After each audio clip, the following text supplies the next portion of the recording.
Okay, video blog check everybody, Azrael here and we are back again for another tech unboxing. So ito, feature natin ito ngayon, no?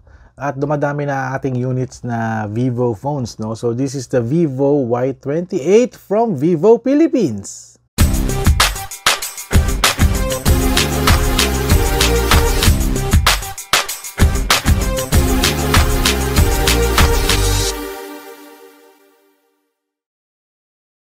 Alright, Vivo Y28 from Vivo Philippines. Very interesting yung mga specs nito at features, no? So yun, bago ko i-unbox to, discuss ko muna sa inyo yung tech specs rundown muna natin. Itatawag ko na siyang tech specs rundown kasi may konti tayong layout ng mga tech specs ng mga gadgets at phones na nire-review natin, no? So before I unbox it, let's do the tech specs rundown. Alright, let's do this. Okay, ito rin yung tech specs ni Vivo Y28, bagong-bago ito, no? So, kanyang display is 6.68 inches LCD display na merong 1608 by 720 resolution at meron siyang 90 Hz refresh rate at meron siyang capacitive multi-touch screen. So, meron siyang 83% NTSC color saturation and 264 ppi pixel density. Meron siyang LED light emitting material sa screen niya at 1000 nits display brightness ang kanyang maximum at meron siyang TUV Rainland low blue light certification, so hindi masakit sa mata si Vivo Y28. For the CPU ni Vivo Y28, gumagamit siya ng Helio G85 processor. This is octa-core at 12nm processes siya. For the OS, gumagamit siya ng FunTouch OS 14 based on Android 14. And for the memory naman, marami siyang variant for the memory, no? Meron siyang 8GB of RAM and 128GB of storage. Tapos yung second variant niya, 8GB of RAM plus 256GB of storage. Inspect ko na muna to, baka magkamali na naman ako. So I got the 128GB, 8GB of RAM. So meron siyang expandable RAM na additional 8GB which you can tinker dun sa settings ng phone kung gusto niyo gamitin yung added RAM niya.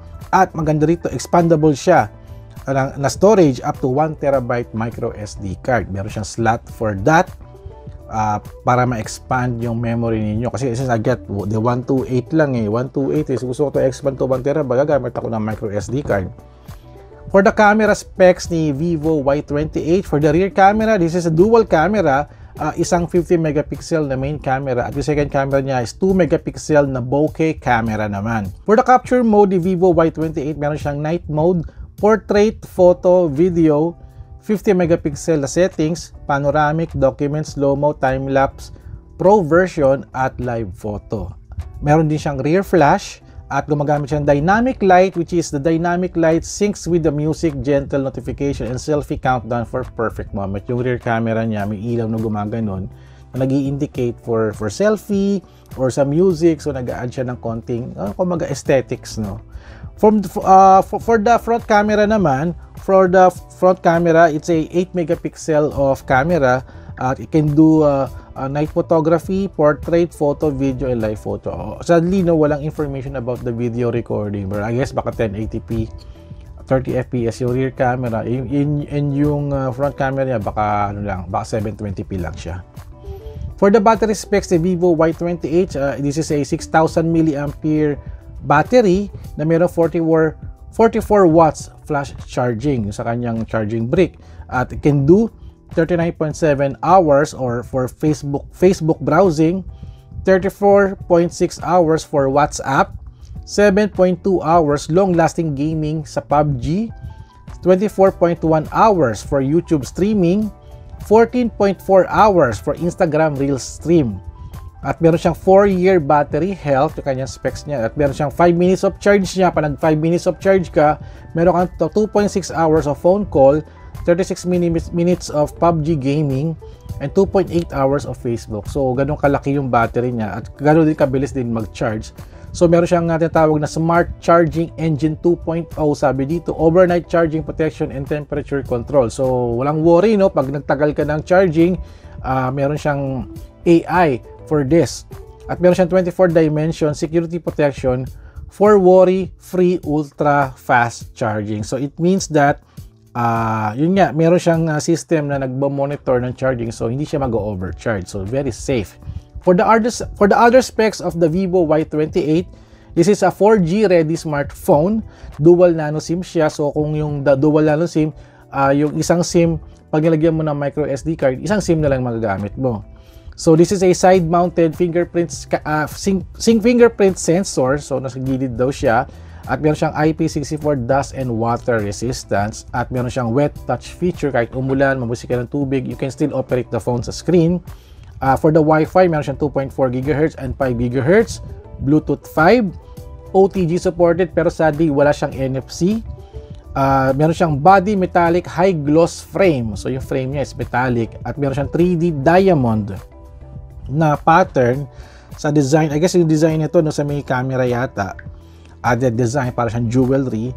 At meron siyang 300% volume and immersive audio at high-res audio certification. So maganda yung speaker niya. No? And this is a dual speaker. Dual stereo speaker. So maganda to. No? Maganda to for entertainment, for gaming. I'm very excited to try the Vivo Y20. Para mas maganda to kaysa sa 100. No? At for the body color niya is available in gleaming orange and agate green, agate green, and I got the gleaming orange. Ayun, magandang color, no. So ang SRP nito is 7,999. Napakaganda ng pricing nito. 7,999, napakamura, no? So we're going to test it para malaman if okay ba yung camera niya, for browsing okay ba siya, and also syempre for gaming, no. Try na din natin yan. Alright, Vivo Y28, unboxing na tayo. Let's do this. Alright, so here's the Vivo Y28 from Vivo Philippines. So I got the gleaming orange, 8GB of RAM and 128GB of storage. Napakalit na storage nito. Pero di bali, expandable naman siya eh. So okay lang. So let's open the box. At oh, grabe. Ito na yung unit, no? Ano kaya itsura ng orange niya? Sana maganda siya, no? Ang ganda yung kulay niya. And here's the phone. Uy, ito pala yung, mukha ba siyang orange? Parang mukha siyang pink, no? Baka may feature do pag naarawa magbabago ng kulay. Hindi naman binanggit siya sa specs. Hindi katulad ng Y100 na may feature na gano'n. So anyway, let's check what else inside the box. Marami nang gumamit na tech YouTuber nito tsaka tech vloggers. So check natin. May kasama siyang jelly case. That's good. May kasama siyang mga manuals and also the USB cable, charging brick, ito siya, and also yung SIM tray niya na ejector pin, is kailangan natin to mamaya. So ayan, so ito na, ano natin, no, ligpitin ko na muna to para makapag-focus tayo dito sa phone ni Vivo Y28. Okay, wait lang. Alright, here's the Vivo Y28 from Vivo Philippines. Yung gleaming orange niya na mukha siyang parang pink eh. May t-shirt ako na ganitong kulay. Pero ang ganda ng ano niya, parang meron siyang parang wave na pinapakita dito. May pattern siya. Ayan, parang may pattern siya. Na gleaming. That's gleaming. Ayan, gleaming the cube. So, this is the back of the phone. Ito yung may logo siya ni Vivo. And this is the rear camera niya. So, dalawang camera at may isang flash. Naglagay sila ng konting bilog dito para kumbaga dami lang yan, pampaganda lang siya. So ito yung likod niya. So sa front camera, ito yung front camera niya sa gitna. Ayan. So sa taas, it's very clean. Left side is, ito yung SIM tray niya. I-open natin yung SIM tray niya. Kasi dual nano SIM to, but expandable siya. But pero mangyayari, isang SIM lang yung magagamit mo pag nag-expand ka. Boom! Ayun, yun na nga. Oh. Tama nga yung hinala ko. Pag dual nano SIM ka, it's okay. Pero hindi ka makakalagay ng micro SD card. So, mamimili ka, one SIM, tapos mag-expand ka. So, isang SIM lang yung magamit mo kasi gagamit ka ng memory card dito, which is andyan din yung SIM number 2. So, okay. Tago na natin to. And what else? Ilalim is the, may 3.5mm ear jack at meron siyang microphone, USB Type-C port. Meron siyang speaker grill here. Sa taas wala. So, one speaker lang siya. Sa right side, it's the power button and the volume. So, ito yung ano niya, yung fingerprint sensor. So, ito na. Open na natin to. Sana may charge siya, no? Ayun. Vivo. Powered by Android. So, isi-set up ko na to, no? Hindi ko napapakita yung buong process. Since alam mo naman, kabisado naman. para tuloy-tuloy na tayo sa ating feature nitong Vivo Y28. Okay, wait lang set up ko muna tong phone. Alright. Alright guys, we are now back again. So this is the Vivo Y28 from Vivo Philippines. So na-unbox ko na at na-set up ko na rin yung phone. Mabilis lang naman siya ma-set up, and also nalagay ko na rin yung aking biometrics. So check natin yung facial recognition kung gumagana. So I need to press up, swipe up para gumana siya. Ayun ang umiilaw siya. May na-unlock at swipe natin siya pataas para mag-unlock. For the fingerprint, ito yung fingerprint yung power button niya. So, gagawin nyo is, ito lang to. Ay, bilis bilis naman nun. Tago nga ako. Makita yata yung mata ko eh.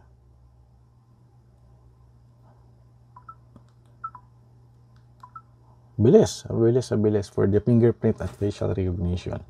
So, ito siya, no. Yung kanyang screen, which is okay naman. Let's check the settings. Oops, beginner's guide. May mga control po to. Let's go to the about the phone.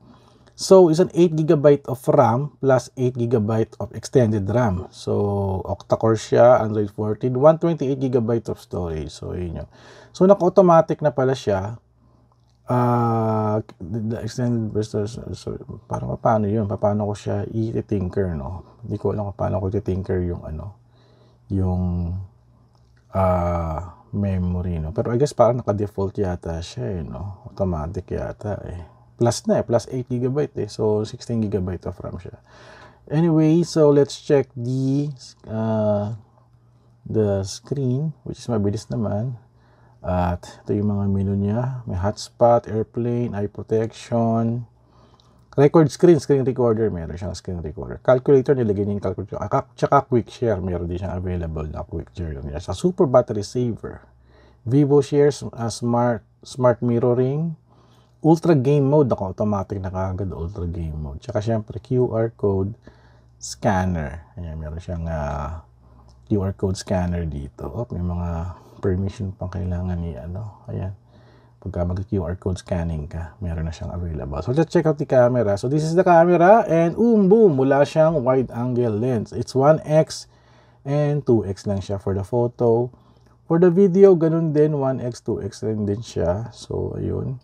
So, meron siyang portrait mode. Portrait mode niya sa rear camera, meron siya. And also, hello, portrait sa selfie. Night photography, meron siya. And let's click more. 50 megapixel na shooting, panoramic documents, pro mode, time-lapse, slow-mo, tsaka live photo. So, medyo konting lang yung special more niya, no? Let's try the selfie nito. Okay, very impressive. Medyo mabilis yung kanyang selfie, Medyo mabilis yung selfie kasi maganda yung ilaw natin dito. And syempre, let's look for our model. Si Bulma. Ito si Bulma. Ayan, ang ating model for testing camera. So, 1x muna tayo. Magandang ilaw natin. May ilaw ako sa left side, may ilaw ako sa right side. So, focus natin to. Target natin yung mukha. And click 1x. Okay, 1x yan. Let's click 2x. Focus natin. Ayan. Okay. So, ito yung 2. Maganda yung camera niya, Ito yung 1x. And this is 2x. Ganda ng camera niya. At sabi nila dito pagka umiilaw daw. Umiilaw ba? Kasi may ilaw daw dito Hindi ko alam kung paano gumagana yung ilaw na yun. Wala, hindi umiilaw. Baka kailangan mo pang pa sa settings niya, yung umiilaw yung parang pang ambient light niya. So let's try the video. Selfie muna ako ng video. Hello. So for sure, kitang-kita ko dito wala siyang image stabilization. Ayan. Play natin. Hello. So for sure, malakas yung kita ko dito, wala siyang image stabilization. Ayan. Malakas yung niya, yung malakas yung audio ng volume niya. And let's try kay Bulma. Ayan. 1x lang tayo. Kaya ba niyang i-zoom ng 2x? Kaya. Kaso nga lang, medyo parang blur. Ayun, medyo may focusing siya. Continuous yung focus niya. Hindi naman continuous. Parang top focus pala siya. So, 1x lang tayo. Ayan. Okay, maganda yung video niya. Pang TikTok din talaga to. 1x lang tayo. Kaya ba niyang Ayun, isulat? kitang-kita, wala siyang stabilization. Medyo shaky siya.